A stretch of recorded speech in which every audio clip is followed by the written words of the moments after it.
tape it and show students for the next year.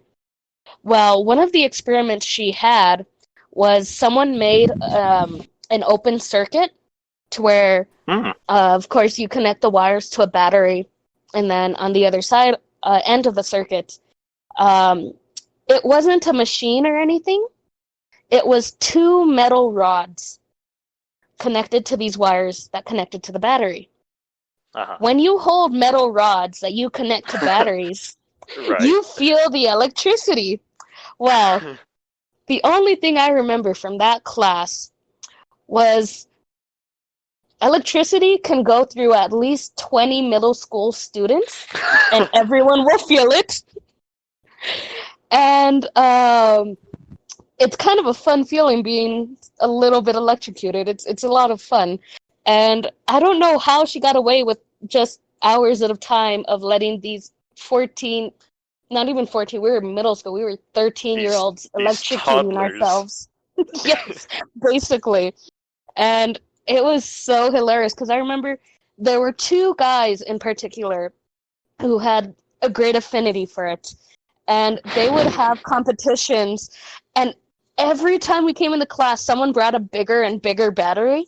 And so it started with like two AA batteries going into like a C battery and then a D battery. And then Oh someone fuck. asked her if they could bring in a car battery. And she was like, no, let's not do the car battery. And so if you want to know what my science-y upbringing was, that was basically the biggest extent of that. Your science upbringing was holding hands as you shove a fork into a socket. Basically, yes. But it was a lot of fun, and to make up for it, the teacher sold us candy very cheaply. It was great. Oh, another feature of that class, in addition to the teacher selling things like Hershey's chocolate bars, there was a girl who basically lived in Juarez, but she came over every Mhm. day for school, or at least during the week she lived over here for school. And Mhm. she would sell us Mexican candies out of her backpack. And she got busted at least 3 or 4 times by the principal, so much so that they made a rule against it. And that very same teacher, when she found out, decided to let the Mhm. girl hide the backpack in her classroom and sell from there. Wow. So we may not have learned science, but we did learn a little bit about economics. Let Yeah, I should go ahead and say that too. Uh, I really doubt that anyone like important in the school is going to hear this, but let kids fucking sell candy when Oh they're in yeah. school. Even like yeah, sure, they might be taking advantage of the kids with money, but let them hustle because that builds up salesman skills that are something that you It can builds up actually so use. much. It helps you with math. It helps with understanding business and the economy. It's a way for kids to display initiative. It's perfect. It's great. Because And I did you just know the kids that have money that are spending a lot of money on this, yeah, they're they're gonna not get gonna bored. miss it. They're No, fine. I did the exact same thing when I was in yeah, middle school. Because so they're not as common anymore, but fruit by the foot was Oh a man.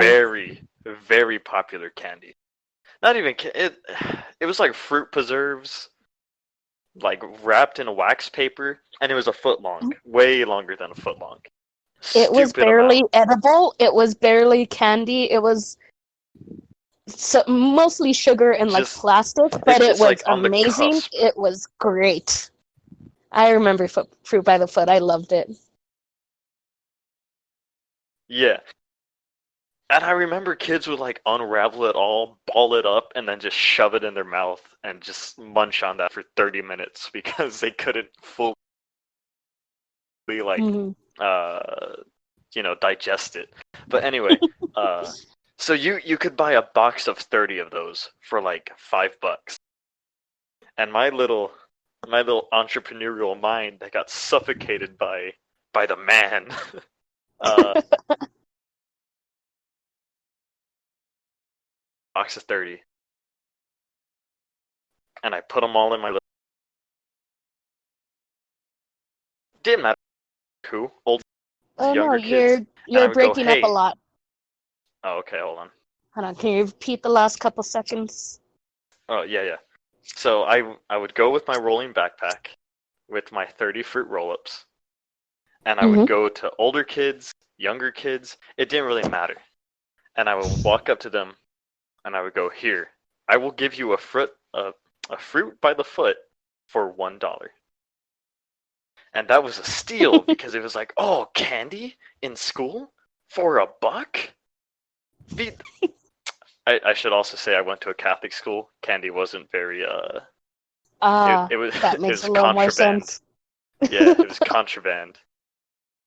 And so yeah, I started selling. I made maybe $60 doing that. I would Wow. I would sell all 30 of them, take my 30 back, use 5 of it to buy more supply, come back, sell another 30.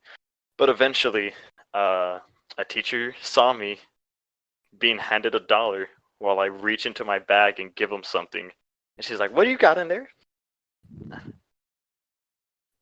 And you know as a kid when you fucked up. Like Mm-hmm. you're not quite sure why or how you did something wrong, but the tone that an adult is using, you immediately feel guilty. And I was like, ah.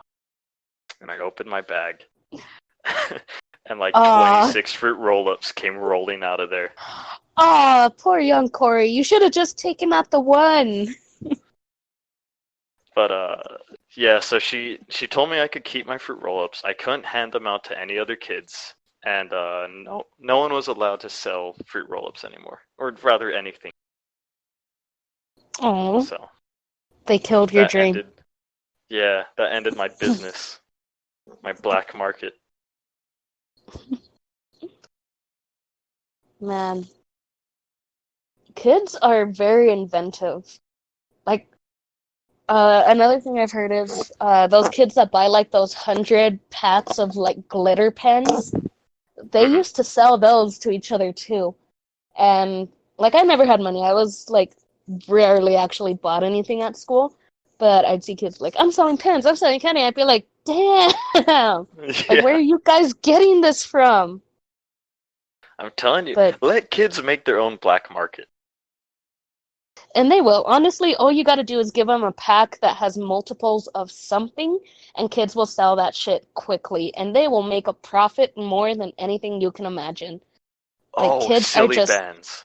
kids are smart like that, and they're cutthroat enough that they will not have any qualms about doing it It's whatsoever. because they don't have a concept of money yet. They don't realize how much fucking $70 is. They just know they have it, and they're gonna That get is, more yep. of it. Cause Yes. Oh my God, kids are the greediest thing. So this is gonna be another tangent, but uh-huh. I went on a road trip with my nephews about 2 weeks ago, and the younger one, Right. he's just turned 6 years old. But that kid has no concept of money except that everyone wants more of it. And if you ask him anything to do anything, he just, how much money will you give me if I do it? Oh And no. he will bet you if you tell him, I don't think you could do that. He just, how much you want to bet? How much you want to bet? $20? And I'm like, I will give you a nickel. What do you know about $20? And for Whose any kind of little money thing, you spending here? exactly. And for any little thing, he's like, how much will you give me? Want to bet? How much you want to bet? $20? $100? I'm like, who taught you about money? Damn, dude. I'm like, that That's kid when is going to be a business major or something when he grows up, because goddamn. that's when you look at him and he's like, "How much will you give me for it?" And you're like, "I'll give you 1 day to live without getting popped in the mouth. I'll tell you that." Nah, nah. I can never, cause my little brother's the same way. He's just now starting to learn about money, and he wants a PS4, or rather, he wanted Ah. a PS4. He got it, but to be Mhm. fair to him, he did kind of earn it, and my Mhm. parents like kind of fucked him over on that part. But so my dad was like, "You want a PS4?" And my little brother's like, "Yeah, I want a PS4." And my dad went, "All right. Every time that you earn money, you're gonna keep it, and then once you earn enough money, we're gonna take you to GameStop and you're gonna buy it." And he was like, "Okay." And by God, did he save. I remember coming home after holiday block leave. This motherfucker had $120 stashed away. Holy shit.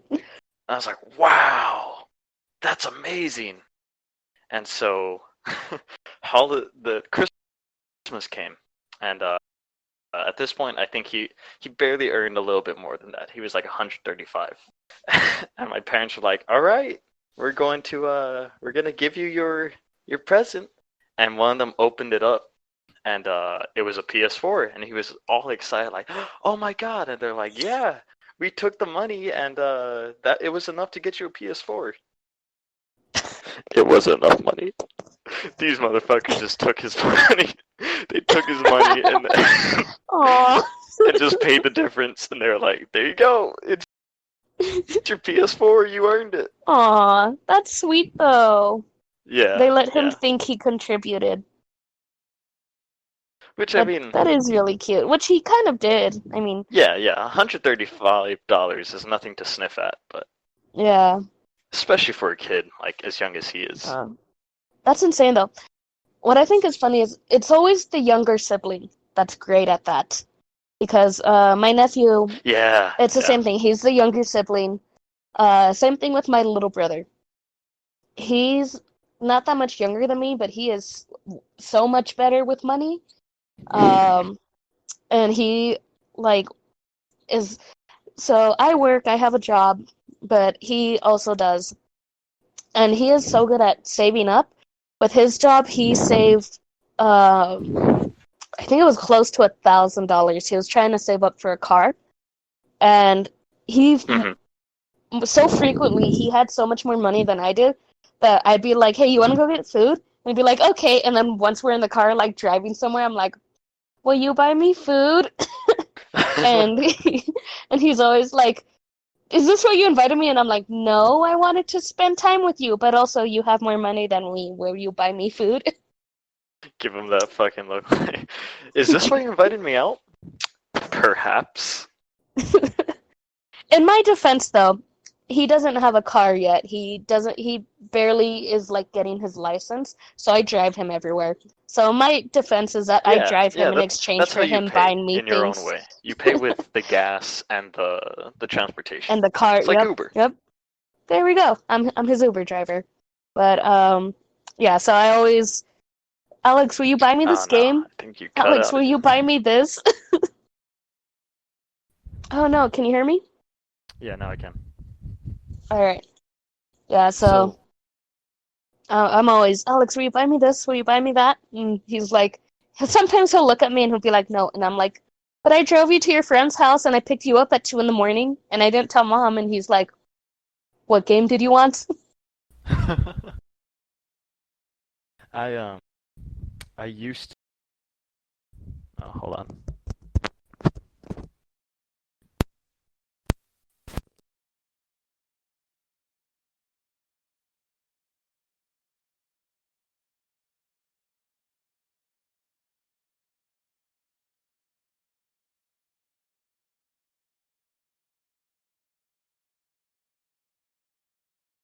Okay. There you go. Can you hear me now? Yeah.